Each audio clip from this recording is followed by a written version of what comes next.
जय श्री राधे राधे। स्वागत है आप सभी का राधा लाडली जी के ज्ञान वाईटी यूट्यूब चैनल में। चाहे कितने ही सगे हो, इन तीन लोगों की बातों में कभी मत आना, घरों को बर्बाद कर देते हैं। वे तीन लोग कौन हैं? आइए ध्यान से समझते हैं। अगर इन तीन लोगों के बारे में आप समझ गए, उन्हें जान लिया, तो आपके जीवन में कभी मनमुट और बिखराव की स्थिति नहीं बनेगी। आपके घर में सुख शांति कभी नष्ट नहीं होगी। प्रेम और सौहार्द आपस में सदैव बना रहे। हमें सिर्फ उन लोगों को समझना है और स्वयं को भी समझा कर रखना है। अगर स्वयं को नहीं समझा पाए तो कोई भी आकर तुम्हारे साथ खेल कर चला जाएगा और तुम बर्बाद होते चले जाओगे, क्योंकि दुनिया ऐसे लोगों से भरी पड़ी है जो आपको सुखी देखना नहीं चाहते। वह तो सिर्फ चिंगारी लगाकर चले जाते हैं और आप अपनी मूर्खता बस स्वयं को जलाने में लग जाती हो। दोस्तों, वीडियो बहुत ही महत्वपूर्ण होने वाली है। आपसे निवेदन है कि आप स्वयं भी इसे ध्यान से सुने और दूसरों को भी शेयर करें, ताकि किसी की जिंदगी उजड़ने से बच जाए। पहले मैं आपको सुनाता हूँ एक छोटी सी कहानी। किसी शहर में एक सेठ रहता था। सेठ बड़ा ही पैसे वाला था। सेठ की एक इकलौती बेटी थी। सेठ ने उसका विवाह कर दिया। सेठ अपने दामाद और बेटी से बहुत प्रेम करता था। एक दिन सेठ ने अपने दामाद को व्यापार करने के लिए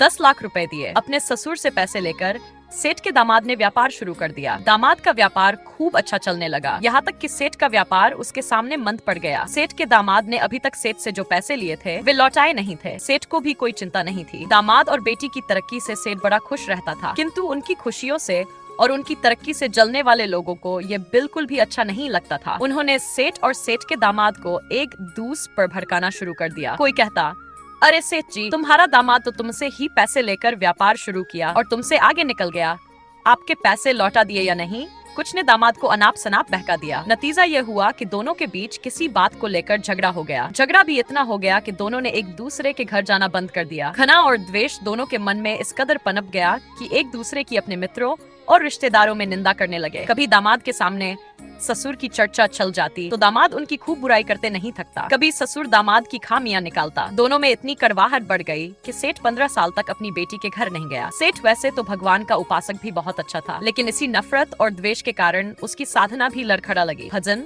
पूजा पाठ आदि के समय भी उसे अपने दामाद का चिंतन होने लगा था। मान पीड़ा का असर उसके शरीर पर साफ साफ छलक रहा था। बेचैनी बढ़ती जा रही थी। कहीं से कोई समाधान नहीं मिल रहा था। एक दिन सेठ एक संत के पास गया और अपनी सारी था संत को कहे सुनाई। संत बोले, सब ठीक हो जाएगा, तुम चिंता ना करो। समस्या जानते हो कहाँ से पैदा होती है? समस्या पैदा होती है आपके मिलने जुलने वालों की उन बेफिजूल की बातों से, जो हंसी हंसी में आपसे कह जाते हैं। उनके लिए तो वह एक आनंद का विषय है, पर वे बातें आपके मन मस्तिष्क पर गहरा असर छोड़ जाती हैं और फिर पैदा होता है दिलों को दूर करने वाला विष। मान लीजिए एक स्त्री अपने पति से बहुत प्रेम करती थी। कभी किसी बात को लेकर ना कोई शिकायत करती थी, ना कोई सवाल जवाब। उसके गृहस्थी की गाड़ी बड़े प्रेम के साथ पटरी पर दौड़ रही थी। एक दिन उसकी सहेली उसके पास आई और उसने हंसी हंसी में ही सहेली से एक बात कही, कहो बहन, इस बार तुम्हारी सालगिरह पर तुम्हारे पति ने क्या तोहफा दिया? जवाब दिया, कुछ भी नहीं। सहेली ने कहा, अरे बहन, तुम्हारे पति की नजरों में अब तुम्हारी कोई कीमत नहीं रही। मेरा पति तो आज भी मेरे लिए नए नए उपहार लाता है। इतना कहकर सहेली तो चली गई, लेकिन जाते जाते वह अपने शब्दों का बम अपनी सहेली के दिमाग पर फोड़ गई। दोस्तों, अरे तू खुश है, तेरा पति तुझे रोज उपहार देता है, ये तुझे उससे कहने की क्या जरूरत थी?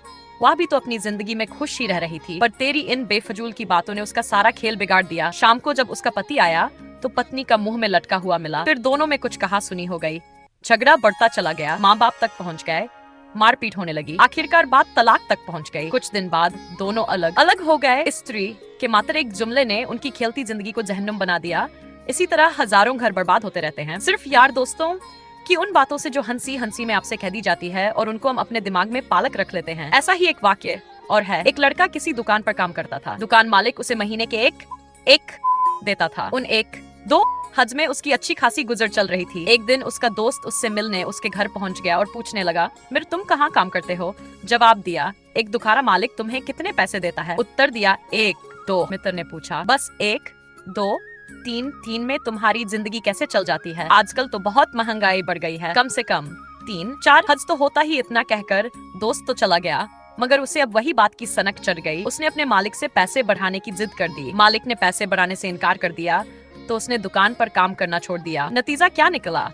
बेरोजगार होकर बैठ गया। मात्र दोस्त की एक बात पर दोस्त का क्या बिगड़ा? नुकसान तो तुम्हारा हुआ, बेरोजगार हो गई। ऐसे ही एक व्यक्ति और थे रणवीर। रणवीर का बेटा बाहर रहकर बहुत अच्छी नौकरी करता था। वहीं पर वह अपनी पत्नी और बच्चों के साथ रह रहा था। जब कभी उसे छुट्टी मिलती थी तो अपने पिता से मिलने चला आता था। पिता को इस बात की बड़ी होती थी कि उसका बेटा शहर में रहकर अच्छी लाइफ गुजार रहा है। माँ बाप को और क्या चाहिए? उनके बच्चे अगर अच्छा जीवन जीते हैं, सुखी रहते हैं, तो उन्हें खुश देखकर ही खुश रह लेते हैं। रणवीर गांव में ही बड़े खुश रहते थे। एक दिन एक व्यक्ति उनके पास आया और बोला, अरे रणवीर, तुम्हारा बेटा तुमसे बहुत कम मिलने आता है, क्या अब वो आपसे प्रेम नहीं करता? पिता ने कहा, भैया बेटा आजकल अपने काम में ज्यादा व्यस्त रहता है, उसकी कंपनी के कुछ उसूल है, ऊपर से बीवी बच्चों की जिम्मेदारी, ऐसे में बहुत कम ही समय मिल पाता है। तब वो शख्स कहता है, अरे वाह, ये क्या बात हुई, तुमने उसे पाला पोसा, पढ़ाया लिखाया, उसकी सारी ख्वाहिशें पूरी की, अब जब आप बूढ़े हो गए तो उसके पास इतना टाइम नहीं बचा कि वो आपको आकर देख जाए या आपको बुलाकर अपने साथ ले जाए।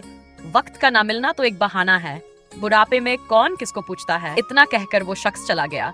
उस दिन से रणवीर को अपने बेटे के प्रति संदेशा होने लगा। वह हर समय यही सोचते रहते थे कि बेटे के पास सबके लिए समय है, पर उसके लिए नहीं। बाप बेटे के दिल में नफरत की दीवार बननी शुरू हो गई। इसीलिए कहते हैं दोस्तों, ऐसे लोगों की उन बातों से स्वयं को बचा कर रखिए जो नफरत के बीज बोते हो। देखने में तो वो बातें बड़ी साधारण और हंसी दिल लगी भरी होती है, पर किसी के व्यक्तिगत जीवन में वे विष का काम करती है। एक बात का निश्चय कर लो, चाहे आपका कोई कितना ही नजदीकी हो, यार हो, रिश्तेदार हो या पड़ोसी हो, उसे अपने व्यक्तिगत जीवन में मत घुसाओ। अपनी जिंदगी से जुड़े निर्णय खुद लो। उन शब्दों से अपने आप को बचा कर रखो जो दूसरों के प्रति नफरत का बीज बोते हो। जो बाप बेटे में, पति पत्नी में, घर परिवार में एक दूसरे के प्रति नफरत भरता में हो, वो आपका तैसी तो किसी कीमत पर नहीं हो सकता। हो सके तो ऐसे लोगों से दूर रहिए। यदि दूर नहीं रह सकती तो उनके शब्दों की तो उनके शब्दों से बचकर रेक दो।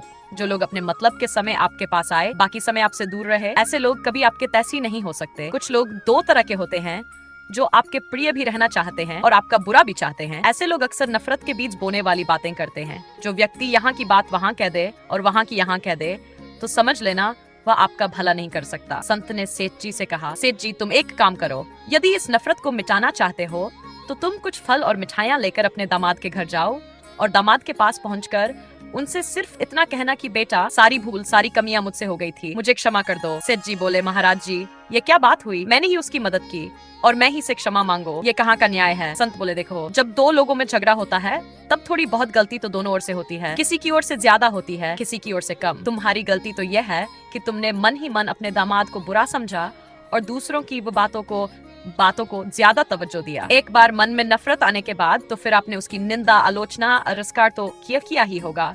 उसके प्रति मन में क्रोध भी आया होगा। तुमने उसकी की निंदा को अपने कानों से सुना भी होगा। यही सब तुम्हारी गलतियां हैं। तुम अपनी भूल की अपने दामाद से क्षमा मांगो। क्षमा मांगने से आप छोटे नहीं बनोगे, बल्कि आप अपने दामाद की उन गलतियों का एहसास करा दोगे जो उसने आज तक नहीं मानी है। ना मानो तो देख लो, जो दामाद आज अपनी गलती मानने को तैयार नहीं है, आपके क्षमा मांगते ही वह अपनी गलती को स्वीकार ना कर ले तो कह देना। दोस्तों, संत के कहने पर सेठ अपने दामाद के घर गया। सब लोग की तैयारी में लगे थे। सेठ ने दरवाजा खटखटाया।